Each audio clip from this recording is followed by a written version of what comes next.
구원의 길, 오늘은 그 세 번째로 요한복음 14장 6절 말씀 보도록 하겠습니다. 요한복음 14장 6절에는 예수께서 이르시되 내가 곧 길이요 진리요 생명이니 나로 말미암지 않고는 아버지께로 올 자가 없느니라, 그렇게 말씀하고 계십니다. 세상 사람들이 이 땅의 문제를 두고 여러 가지 토론을 벌입니다. 도대체 이 땅의 문제가 뭐지? 정치 문제인가? 경제 문제인가? 아니면은 다른 환경의 문제인가? 그리고 우리 인생들이 뭔가 이렇게 잘못해서 그런가? 그렇게 많은 논의들을 하고 따집니다. 그런데 이 땅의 문제는 사람들의 문제입니다. 동식물들이 문제를 일으켜서 지구가 파괴되지는 않거든요. 그 세상의 주인공이라고 하는 가장 최상위 생태계의 왕격인 그런 역할을 하고 있는 사람들이 문제를 일으키기 때문에 그 같은 지구에 사는 동식물들도 어려움을 겪고 힘들고 그러는 겁니다. 그렇다면 사람의 문제는 뭡니까? 여기에 대해서 한번 생각을 해봐야 됩니다.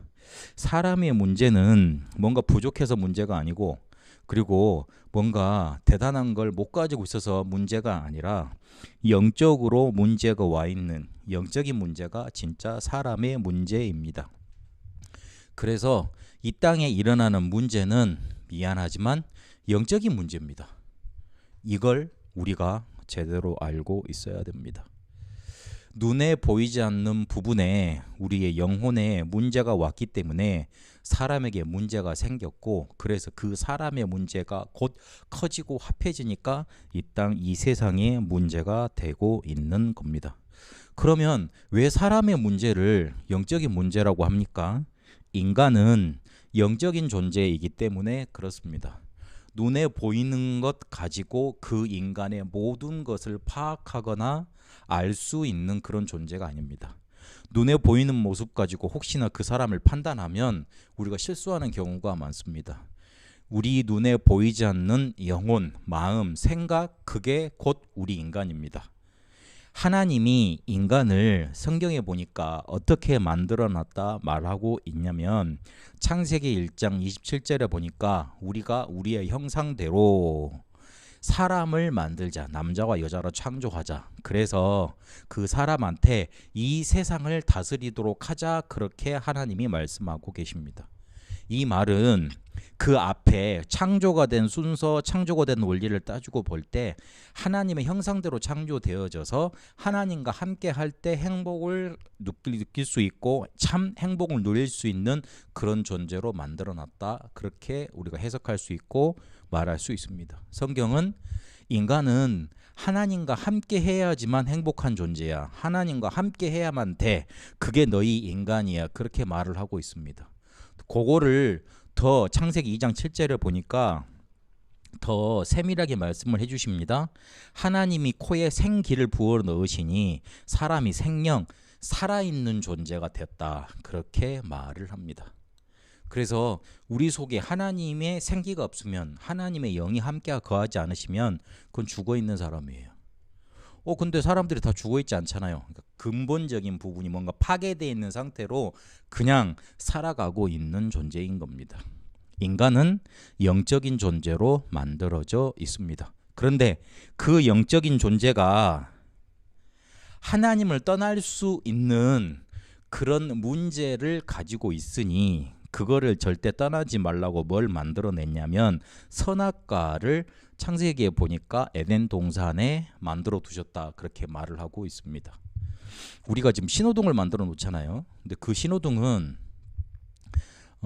우리 인간을 제약하기 위해서 만들어 놓은 게 아니고, 인간이 포행을 잘할 수 있도록, 그래 너희들이 차가 있으니까, 차가 또 위험하니까 그 차로부터 보호를 받으려면 이 선 그어놓은 곳으로 건너가, 그렇게 만들어 놓은 겁니다. 인간을 제약하려고 법과 규칙을 만들어 놓은 게 아니고, 어떤 위험이 존재하니까, 인간의 생명을 앗아갈 뭔가 위험이 존재하니까 거기로부터 보호하려는 보호책으로 만들어 놓은 겁니다. 선악과가 그런 거예요. 너희들이 하나님을 떠나면 반드시 죽게 돼 있는데 너희들이 창조주가 아니니까 어마어마한 능력을 가지고 있는 존재들이지만 하나님을 떠나서는 살 수가 없어. 첫 번째 그걸 알리신 거고, 그러면 그렇게 하나님을 떠나도록 유혹하는 존재, 그리고 그 인간이 그토록 이렇게 떠날 수 있도록 뭔가 마음속에 흑암, 악함, 뭔가 불신앙을 집어넣는 존재가 있다는 걸 알려주시기 위함입니다. 창세기 1장 2절에 보니까 흑암, 혼돈, 공허가 있었다고 말을 합니다. 그런데 성경 신학자들이 뭐라고 그 흑암, 혼돈, 공허를 해석을 해놨냐면, 사단이 원래 있던 자리에서 떨어져서 타락을 한 사건으로 이렇게 보는 신학자들도 있습니다. 뭐 지금은 많이 그렇게 말을 하지 않고 있습니다만은, 그런데 이 흑암 존재가 분명히 인간을 공격할 거라는 걸 하나님은 알고 계셨어요.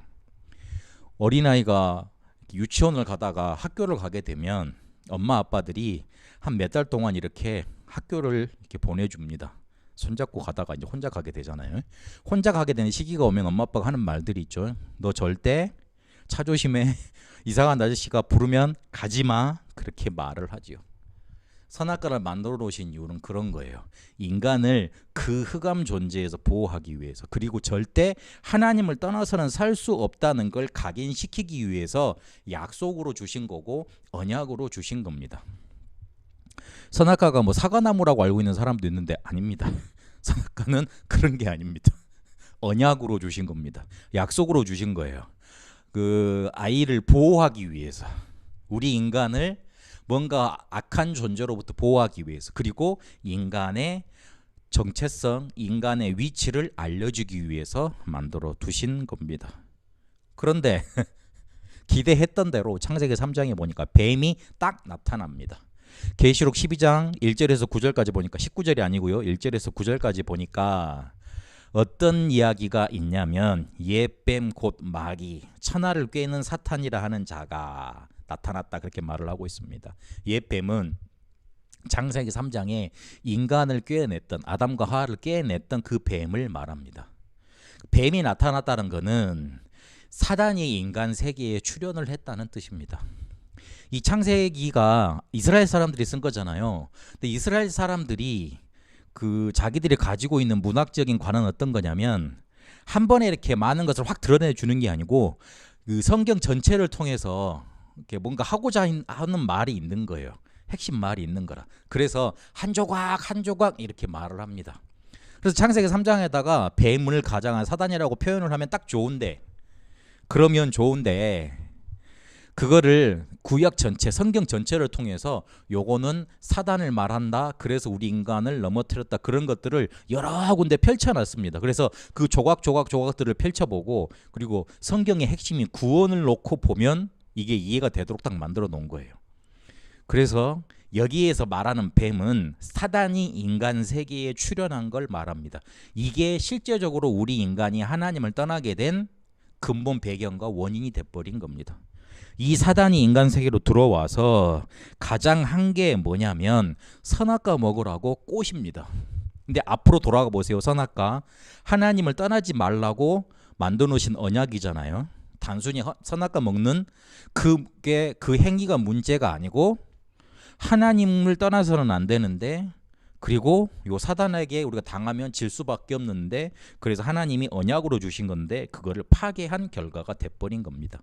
근데 그 결과 사단이 속인 대로 이거 먹으면 네가 하나님 같이 돼, 그럴 줄 알았는데 육신의 눈만 밝아져서 뒤에 뭐만 생기느냐, 두려움이 생깁니다. 어릴 때 우리가 엄마 아빠 말 잘못하고 나쁜 짓 하면은 두려움부터 생기잖아. 혼날까 싶어서. 그런 두려움만 생깁니다. 그러니 그 두려움을 피하고자 뭘 합니까? 핑계 대기 시작합니다. 아, 쟤 때문에 그랬어요. 아, 뱀 때문에 그랬어요. 그것도 하나님까지 원망하게 됩니다. 그런 결과를 가져왔습니다. 이래서 인간은 결과적으로 에덴, 축복의 땅, 평화의 땅을 떠나서 저주 재앙 속으로 살게 됐고, 쫓겨나게 됐고, 그리고 일평생 고생해야지만, 그리고 여자는 임신하는 그런 고통을 갖게 됩니다. 그래서 결과적으로 마귀의 자녀가 됐고, 운명 속에 노예되고 포로되고 소국되어져서 흩어지는 유랑민처럼 살아갈 수밖에 없는, 어디 정착하고 살아갈 수 없는 그런 어디에도 내 마음을 붙일 곳이 없는 그런 상태로 빠져버리게 된 겁니다. 이게 성경 구약의 내용입니다.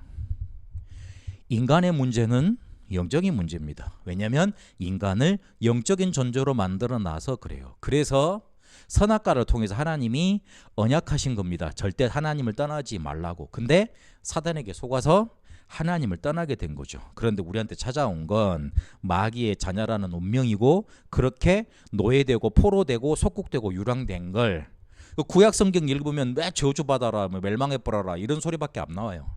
그리고 인간의 실패된 모습만 막 그려져 있어요. 그게 우리 인간의 문제라고 하나님은 밝히고 있는 겁니다.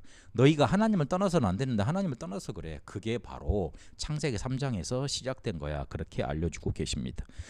이거를 우리 인간 스스로는 해결할 수 없습니다. 그래서 하나님이 해답을 주시고 해결책을 주신 겁니다. 그 해결책, 해답 이름이 뭐냐면 그리스도입니다. 그리스도는 혹시 여러분 집에 가셔서 영어 사전을 찾아보세요. 영어 사전에 크라이스트라고 쳐보면 기름 부음 받은 자를 말한다, 그렇게 해석이 돼 있을 겁니다. 이 그리스도는 헬라 말인데, 그리스 말인데 기름 부음 받은 자를 뜻하는 말입니다. 성경에 기름 부음 받은 자는 세 직분이 있었습니다. 선지자, 제사장, 왕. 저번에도 제가 말씀드린 것 같은데 선지자, 제사장, 왕은 자기가 하고 싶다고 되는 그런 직책이 아니었습니다. 선지자는 하나님이 성령으로 임하게 하셔서 말씀으로 임하셔야지만 할 수 있고요. 제사장은 제사장 가문에 하나님이 태어나게 하셔야 돼요. 그리고 왕도 왕의 가문에 태어나든지 하나님이 백성의 마음을 움직여서 이 사람을 왕으로 택해야 됩니다. 이 말은 무슨 말입니까? 하늘에서 하나님이 뭔가 기름을 부어서 권위를 주어서 만든 직책이란 뜻이에요. 근데 그 하늘에서 하나님이 직접 뭔가 이렇게 카리스마, 권위, 권능을 주셔서 이렇게 문제를 해결하게 하셨는데, 그 구체적인 내용이 뭐냐면 선지자는 하나님의 말씀을 전해서 하나님께 돌아오라고 그랬어요. 하나님 만나는 길을 열어주신 겁니다. 그리고 제사장은 제사 일을 했습니다. 제사가 뭐죠?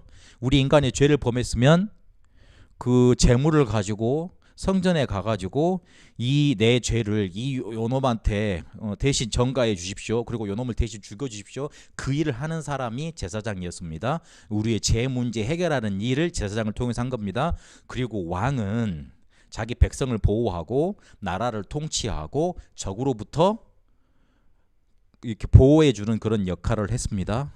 우리의 적인 이 세상 나라의 임금인 사단을 깨트리고 거기에서 우리를 건져내신 일을 하신 겁니다. 그리스도가 기름 부음 받은 자인데 그 기름 부음 받은 자의 직책을 새 직책으로 하게 하셨는데 그 새 직책을 통해서 하신 일이 이겁니다. 하나님을 만나게 해주고 우리의 죄 문제를 해결받게 만들고, 그리고 특히 이 사단 권세를 깨트리신 거예요. 그 일을 몸소 이 땅에 인간의 몸을 입고 오셔서 하신 분이 계십니다. 그분이 누구냐면 예수입니다. 예수님의 이름은 여호와께서 우리를 죄에서 구원하셨다 하는 구원자라는 뜻입니다. 예수님의 이름이고 그리스도는 예수님이 하신 일인 거예요. 그래서 정확히 말하면 예수님이 그리스도시다, 그렇게 말을 해야 돼요. 근데 우리가 합해서 말을 하잖아. 예수 그리스도. 예수가 성이고 그리스도가 뒤에 이름이 아니고 예수님이 그리스도의 일을 하셨다는 뜻입니다. 우리 인간으로는 이걸 감당할 수 없고 이렇게 할 수 없어요. 그래서 하나님이 직접 인간의 몸을 입고 이 땅에 오신 겁니다. 요한복음 1장 1절 14절까지 그렇게 말씀하고 계십니다. 그렇게 우리 인간의 문제를 해결해 주셨습니다. 그런데 여기서 중요한 거, 그래 예수님이 구원자고 하나님이 내 문제 해결해 준다는 거 알겠어. 그런데 내 인생하고는 그게 무슨 관련입니까? 그걸 내 인생 속에 끌고 들어와서 내 인생의 해답이 되려면 어떻게 해야 됩니까? 요한복음 1장 12절에 뭐라 그랬냐? 믿으면 된다 그랬고 그 믿음이 바로 영접이라고 그랬습니다. 영접을 어떻게 하느냐? 로마서 10장에 보니까 마음으로 믿고 입으로 시인하면 된다 그랬어요. 근데 더 간단하게 또 말을 합니다. 로마서 10장 13절에 그 이름을 부르면 된다 그랬습니다. 우리 인간의 문제를 그리스도께서 해결하셨는데 그분이 바로 예수님인데 이 사실이 내게도 적용되어져서 내 문제가 해결받으려면 이 사실을 내 마음속에 받아들이고 모셔드리면 됩니다. 이러면 하나님의 영께서 내 안에 오십니다. 눈에 보이지 않게. 구원받은 자와 구원받지 못한 자 딱 한 가지가 틀립니다. 성령이 계시느냐 아니면 마귀의 영, 악령이 있느냐. 그게 다릅니다. 그럼 하나님의 영이 내 안에 오시면 뭐가 되느냐? 하나님의 자녀가 되는 겁니다. 오늘 그래 내 문제가 하나님을 떠나서 왔구나. 사단에게 내가 속은 거구나. 그래서 내 운명 저주 사주팔자 저주 재앙 당할 수밖에 없구나. 이 문제를 그리스도 대신 예수께서 해결하셨구나. 그리스도의 일을 하신 예수님께서 해결하셨구나. 그 사실을 내가 믿고 여기서 빠져나와야 되겠다. 그래서 하나님 자녀 돼야 되겠다. 오늘 그렇게 마음에 결단하시면 이 시간 같이 제 기도를 따라하시면서 예수님을 마음속에 모셔드리면 됩니다. 기도하시겠습니다. 살아계신 하나님 감사합니다. 내 문제가 하나님을 떠나 사단에게 속은 그래서 저주 재앙으로 살 수밖에 없는 영적인 문제임을 고백합니다. 그 문제를 그리스도로 오신 예수님께서 해결하신 줄 믿습니다. 그 그리스도 되신 예수님을 지금 이 시간 내가 나의 구원자로 내 인생 모든 해결자로 믿습니다. 내 안에 들어오셔서 나와 함께 하시고 나를 하나님의 자녀 삼으시고 나와 영원토록 함께하여 주옵소서. 살아계신 우리 주 예수 그리스도 이름으로 기도합니다. 아멘.